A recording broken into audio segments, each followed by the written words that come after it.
Bonjour. Cette vidéo, elle va être clivante, hein.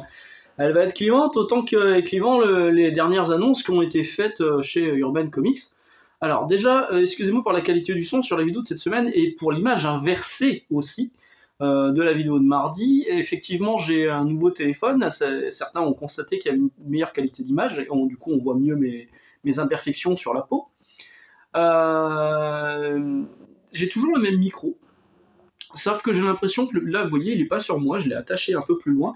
J'ai l'impression que le gain du micro est beaucoup plus fort avec le nouveau téléphone. Alors, ça sans doute des problèmes techniques que je ne connais pas. J'ai pas réussi vraiment à trouver un moyen de changer le son, la qualité du son. Donc du coup, j'ai constaté en faisant plusieurs tests qu'en mettant le micro plus loin que là où il était jusque-là, le son était moins crachotant. Voilà. Donc on verra bien avec cette vidéo comment ça se passe. Sinon, franchement, j'ai plus d'idées. À part revenir sur les vieilles méthodes, j'ai essayé sans micro, juste avec le micro intégré du téléphone, mais bon, clairement, c'est moins bon. Donc on va essayer comme ça, on verra bien. Voilà. Alors Urban. Ils ont annoncé la nouvelle vague d'Urban Nomad qui sort en janvier. En janvier, vous allez cracher les gars. En janvier, il y a quand même beaucoup de bons titres qui sortent dans la collection Urban Nomad, qui est toujours une excellente collection à très bon prix, à très bon rapport qualité-prix, qui permet d'essayer de recruter de nouveaux lecteurs. Je dis pas que c'est le cas. Moi, je vois beaucoup d'anciens lecteurs qui voulaient pas mettre 35 balles. 35 balles, notez le 35 balles. Dans certaines collections et qui préfèrent mettre 5,90, 7,90, 9,90 et s'y retrouvent beaucoup mieux. Et cette collection Urban Nomad, elle est vraiment bien. Par contre, là, ce qu'ils ont annoncé sur ce qu'ils vont faire de Dawn of DC, avec notamment Dawn of Superman, Dawn of Shazam, Dawn of JSA, c'est plus compliqué. C'est plus compliqué, et moi je suis vraiment partagé, hein, là, pour le coup. Ça fait un peu genre... les lecteurs qui restent sont plus vieux, ont du travail, ont un certain pouvoir d'achat. Même s'ils n'ont pas beaucoup de sous, on va leur prendre quand même. Et donc, on va proposer des formules qui sont, comment dire, au niveau de la surface, ça paraît plus cher. Même si on fait le calcul, finalement, ça va. Vous voyez, sur Dawn of DC, on va réunir deux titres. On va réunir Dawn of Superman, on va réunir Superman, la série Superman. Donc le premier Dawn of Superman qui sortira je l'ai noté, je ne sais plus, 26 janvier, je crois, va faire 352 pages pour 35 €. Dans l'absolu, ça va. Mais à l'intérieur, on vous met Superman 1-5 et on vous met notre série, Action Comics 1051 à 1056. Donc une série principale et une série secondaire, c'est vers ça qu'ils tendent chez Urban. Une formule qui peut rappeler parfois Strange ou alors les premiers titres de chez Panini quand c'était thématisé par Hero, Spider-Man, le kiosque Spider-Man, etc., etc. En fait, on a l'impression qu'ils veulent faire du kiosque, mais pas au bon prix. Et donc il y aura Superman et Action Comics, mais si vous ne vouliez lire que Superman ou que Action Comics, bah vous devez claquer quand même 35 balles et vous tapez l'autre série. Alors d'après ce qu'explique Urban, les deux séries, il y aura des liens entre les deux. Bon, après c'est deux séries sur Superman, admettons. Il y aura également à l'intérieur Night's Terror Superman 1 et 2, qui sont des épisodes tie-in d'un event qui sortira à part. Alors, Urban a fait le choix, contrairement à Panini, de sortir les ventes tout seul dans un volume unique, avec juste les ventes dedans, et tous les tie-ins seront dans les séries en rapport avec Night Terror, avec la série en cours. Donc les tie-ins en rapport avec Superman seront dans Superman, les tie-ins avec les Titans seront avec les Titans, avec Shazam seront avec Shazam, etc., etc. Mais si vous n'étiez pas intéressé par les ventes Night Terror, bah vous devez quand même vous taper ces deux épisodes de Night Terror Superman, par exemple, pour le titre Dawn of Superman, en plus, donc vous payez, parce que vous payez 35 balles, dans vos 350 pages. Alors, 35 balles, 350 pages aussi, on peut se dire, comparé à certains autres éditeurs, ça va. Si vous aviez acheté les séries Superman, c'était sorti à part, à 21 €, on va dire, 5 épisodes, 18. 18, allez, 18. 18-19. Vous allez acheter juste Superman, 18 €, vous achetez juste Action Comics, 18 € également, ça fait 36 € pour le tout, là on paye 35 pour les deux réunis dans un seul gros album, pourquoi pas. Moi ce qui m'embête, c'est que, encore une fois, si vous voulez suivre qu'une seule des deux séries, ben non, c'est pas possible, et on enlève le choix du lecteur, on enlève le choix au lecteur. Moi quand j'ai vu ça, la première chose que je me suis dite, c'est ben go VO. Voilà, je suivrai les séries qui m'intéressent en version originale, sans qu'on m'impose quoi que ce soit dans ce que j'ai envie de lire. Et le problème, il est là, et c'est un problème qu'on retrouve souvent chez Panini, c'est que vous voulez suivre un event, on vous colle les tie-in obligatoirement avec dans des 3 fascicules à 16 balles, pour Dark Web par exemple. Et voilà, donc c'est qu'on nous enlève un choix. Voilà. Financièrement, on peut s'y retrouver, mais on vous demande quand même de claquer 35 balles d'un coup. Alors 35 balles, c'est pour Dawn of Superman, Dawn of JSA, qui va réunir la série Stargirl et la série Justice Society of America, qui ont pour point commun d'être toutes les deux scénarisées par Geoff Johns. Donc bon, a priori c'est pas mauvais, d'autant que les retours sont vraiment bons, et qu'on n'aurait sans doute pas eu Stargirl sans cette nouvelle formule Dawn of. Donc Dawn of Justice Society, 26 janvier, 304 pages, 30 €. Voilà. Disons que Stargirl, là, on l'a en bonus. Maintenant, pareil, on vous demande 30 balles. Le panier moyen augmente. Voilà. Le panier moyen augmente. Night Terror, je vous ai dit qu'il sera édité dans un seul volume unique qui va s'appeler Justice League.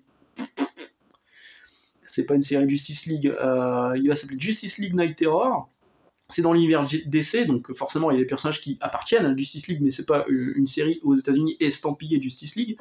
208 pages pour 21 €. Bon, là, on est sur les valeurs habituelles qu'on connaît chez Urban Comics. 12 janvier. Moi, j'avais posé la question en disant, bah, c'est bien Dawn of Superman, mais quand est-ce qu'on aura la suite de Son of Kal-El, qui est sortie aux États-Unis au mois d'avril, le trade paperback, je crois que c'est avril, et dont on n'avait toujours pas de nouvelles. Boum, Urban en a profité pour balancer l'info. Ça sortira également le 12 janvier, 160 pages, 21 €. Vous voyez, on est à 160 pages, 21 €. Hein. Justice League Night Terror, on est à 208 pages pour 21 €. Et vous aurez les épisodes 13 à 16 à l'intérieur de Son of Kal-El, et on aura aussi Adventure of Superman John Kent 1 à 6. Alors là, par contre, ça m'étonne un petit peu, parce que 160 pages, ça me paraît peu par rapport à tout ce qui est proposé à l'intérieur. Il y a peut-être une erreur de pagination. Mais bref, donc je disais, parce que je suis parti sur un autre sujet. Dawn of Superman, 352 pages, 35 €. Ok. Ça, c'est 35 balles aussi. C'est 688 pages. C'est presque le double. Voilà. Et c'est le même tarif. Les Chronicles, c'est de la couverture souple. Donc là, ça sera de la couverture dure, hein, c'est Dawn of Superman. Les Chronicles, je l'ai noté, je sais plus où je l'ai noté, bref, les Chronicles, c'est 39 € pour le prochain qui sortira en... Je l'ai noté, où est-ce que je l'ai noté, je sais même plus. Je sais plus. Bref. Donc le prochain Chronicles de Superman, ce sera 39 € et il y aura plus de 400 pages. Moi, j'arrive pas à m'expliquer en fait... voilà, Chronicles 448 pages, 39 €, je l'avais noté sur souple. On prend Multiversity, donc 688 pages, 35 €, couverture du jour. Le prochain Chronicle sortira le 26 janvier. Je vous l'ai dit, en janvier, vous allez cracher. Hein. Si vous êtes fan de DC et que vous achetez beaucoup de ce qui sort en DC, vous allez dépenser pas mal de pognon. Donc je comprends pas en fait leur niveau de tarif par rapport à la page, pas par rapport à la page, par rapport à la collection peut-être, par rapport... je sais pas, c'est pas clair. Alors certains disent il faut pas juger une œuvre par rapport au prix de la page, bah très bien, mais là ce que nous propose également Urban Comics en janvier, c'est deux titres de Lee Bermejo pour sa venue à Angoulême, hein. De toute façon c'est un secret de Polichinelle, on sait qu'il va être là pour Angoulême. Les 2 titres sortent le 26 janvier, Vicious Circle, tome 1 sur 3, il y en aura 3, donc en tout vous allez claquer plus de 45 balles pour avoir l'intégralité du titre de Bermejo, de Lee Bermejo au dessin et de Mattson Tomlin au crayon, oui c'est ça, au scénario. Et on aura également, c'est Batman, je l'ai noté aussi, Batman Cher Détective, le même jour, 64 pages, 15 €, 64 pages, 15 €. Le Cher Détective en VO, c'est de la couverture souple, certes, c'est 8 $. Le Vicious Circle en VO, couverture souple également, grand format, 28-21, parce que les deux seront en grand format chez Urban, $10 en VO. Alors c'est des plus grands formats pour draguer un peu le lecteur de franco-belge. Dans ce cas-là, on va faire un choix. Hein. Soit on les met en franco-belge, soit on les met en rayon comics. Tout le monde se plaint que les rayons comics dans les librairies se réduisent. Et là, on joue un petit peu sur le flou, la frontière entre le comics et le franco-belge. On ne sait plus trop. Les comics maintenant sont en grand format ou en petit format en Urban Nomad pour draguer les lecteurs de manga. Certaines BD d'inspiration comics qui ne sont pas des comics voudraient être dans le rayon comics alors que c'en est pas. Je pense à Mutafukaz, c'est pas du comics, c'est pas du comics Mutafukaz. Pour moi, alors c'est ma définition personnelle. Pour moi, un comics, c'est une BD qui a été pensée pour le marché américain d'abord. Je suis pas sûr que Mutafukaz ce soit le cas, et c'est pas parce qu'une BD fonctionne également aux États-Unis parce qu'il y a une édition américaine que c'est du comics. Sinon, ça voudrait dire que Les Culottés de Pénélope Bagieux, qui a eu un Eisner Award, est un comics. C'est faux, c'est faux. Donc c'est une BD d'inspiration comics. Mais vous voyez, la frontière, elle est floue entre les deux. Et Urban joue là-dessus, avec les deux titres de Bermero. Alors peut-être qu'ils étaient pressés de le sortir pour Angoulême, le Vicious Circle, parce qu'il n'y a que 2 tomes de sortie sur les 3. Aux États-Unis, ils n'ont pas pu faire un volume entier. Mais quand même, le proposer à 16 balles. 12€, c'était si compliqué que ça, faire 12€, même, enfin... Alors, on propose ces titres-là, et là, vous voyez, il y a Halloween qui approche bientôt. Batman Long Halloween, c'est un carton, aussi bien en Urban Nomad qu'en grand format. Moi, la dernière fois, mon représentant, mon diffuseur, était venu voir en magasin, il m'a posé la question, il a regardé dans le rayon, est-ce que le fait qu'on ait des titres en Urban Nomad, ça veut dire qu'on les a plus en Urban classique? Et ben non, c'est pas le cas, parce que moi j'ai des lecteurs qui vont acheter la version nomade, et j'ai d'autres lecteurs qui préfèrent acheter la version plus luxueuse. Les deux cohabitent sans aucun problème.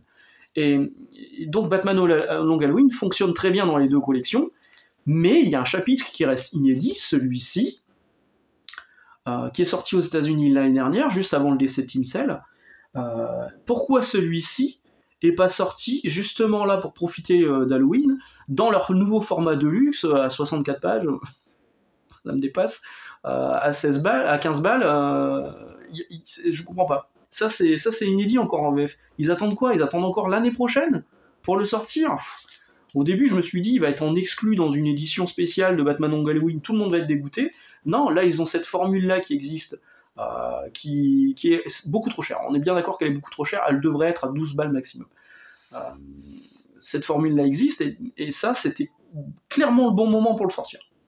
Le Batman Day, on avait le Batman Day, on aurait pu sortir Batman Long Halloween, le chapitre spécial, pour le Batman Day, ou là, juste pour Halloween, quoi. Ça me paraissait logique. Ça me paraissait logique.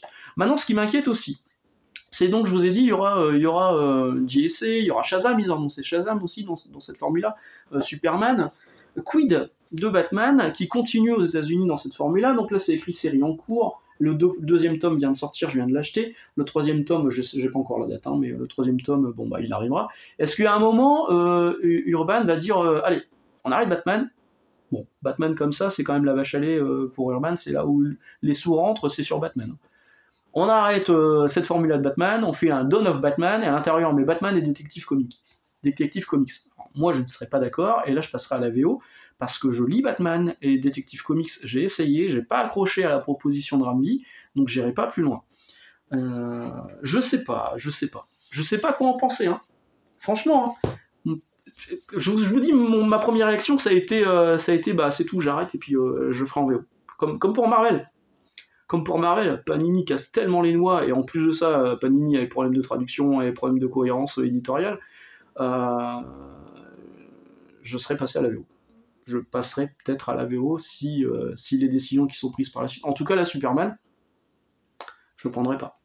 Je le lirai. Si une des deux séries me plaît, je la prendrai en VO. Si les deux séries me plaisent, bon bah pourquoi pas, mais franchement, il y a peu de chance. J'ai quand même la chance de pouvoir les lire en avance,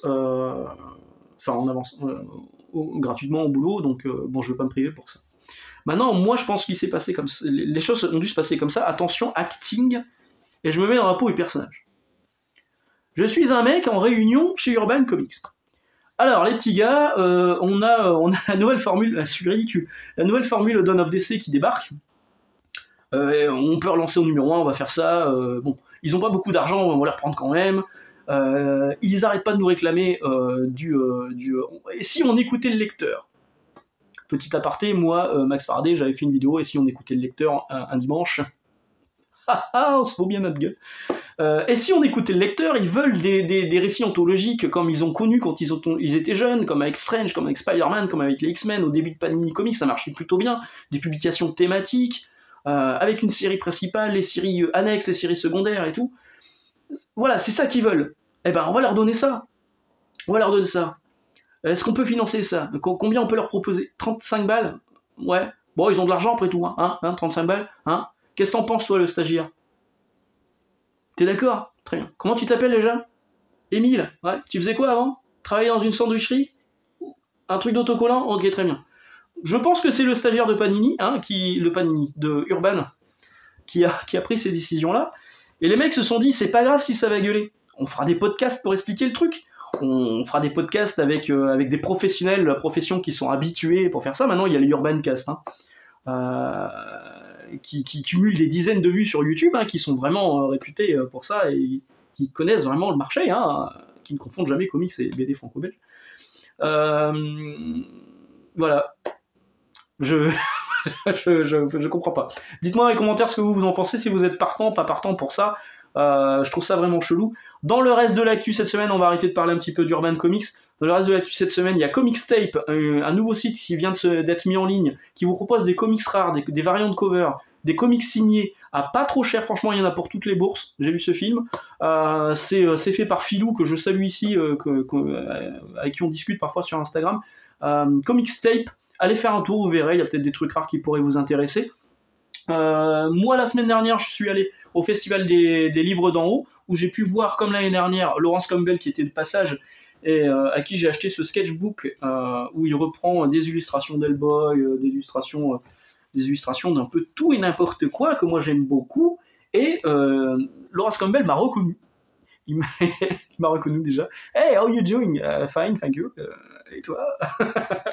Et donc il me fait, je vais te faire un dessin, donc il m'a fait un dessin dessus. Et il m'a dit, je le mets à Max. J'ai fait, bah non, en fait, Max, c'est pas mon vrai prénom. Tu peux le mettre à David si tu veux. Et il était surpris que je m'appelle pas Max. Il a fallu que je lui explique qui était Max Fardet, du coup, le personnage. C'était rigolo. Dans les sorties cette semaine, du Panini avec Destiny of X, les 2 tomes de Destiny of X, voilà. Je les lis plus, mais voilà, vous êtes au courant, c'est sorti. Marvel Comics, également disponible, le nouveau, numéro 22, qui avait une variante cover avec une couverture dorée. Donc là-dedans, vous avez les épisodes du Spider-Man Adjectiveless de Dan Slott, vous avez du Thor, vous avez du Avengers, vous avez la fin d'Avengers, et les épisodes de Amazing Spider-Man sont dans Dark Web, c'est le dernier tome de Dark Web, voilà, c'est terminé, on n'en parle plus. En VO, j'ai chopé le Wildcats numéro 11, il y en aura bien que 12, le 12e sera le dernier de cette série et de cette version de Wildcats qui me laisse encore très froid, on va dire plutôt sceptique.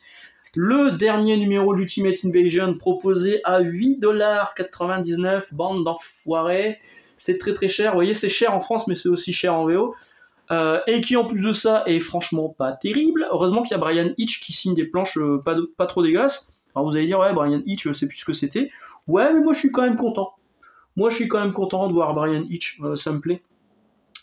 Puis la boucle est bouclée du coup avec l'univers Ultimate d'avant, même si là c'est plus le même univers Ultimate que celui qu'on a connu, et clairement ça se finit connement. On nous annonce en novembre le one shot Ultimate Universe, et après ce sera les séries dont Ultimate Spider-Man en janvier de l'année prochaine. Bon, je continuerai parce que Concon, là il y a écrit Concon qui aime bien l'univers Ultimate, alors que c'est même pas l'univers Ultimate, putain. Mais franchement c'est très décevant, et Jonathan Hickman me faisait peur au début. Le premier numéro je le trouvais bien, le deuxième oui, et depuis le numéro 3 et 4 non, pas bon. Micronauts, la dernière fois je vous ai montré Rome, Micronauts 4,99$ pour ce facsimilé du premier issue, avec les pubs d'époque, ces magnifiques pubs que je trouve absolument incroyables. Le scénario il est de Bill Mantlo de mémoire, et le dessin voilà il est de Michael Golden. Donc c'est le Micronauts, c'est le personnage qui vit dans le microverse, que en France on a surtout connu pour leur crossover avec les X-Men. J'ai lu, et je vous en parlerai la semaine prochaine, Night Club de Mark Millar. Spoiler alert, c'est bien. Et j'ai chopé le Magic Order numéro 4, voilà, qui en plus de ça n'est pas le dernier, je pensais qu'il y aurait que 4 traits de paperback, non, on nous annonce déjà une suite à la fin, voilà. Voilà, côté manga, pas grand chose aussi, la sortie du dernier volume de Evangelion, le numéro 7, c'est le dernier, vous pouvez y aller vraiment, Evangelion, c'est une super série. Je vais vous laisser là, on est déjà à 20 minutes, excellente journée, excellente lecture, j'attends vos commentaires en dessous de cette vidéo sur Dawn of DC en France, et puis on se dit à mardi, ciao.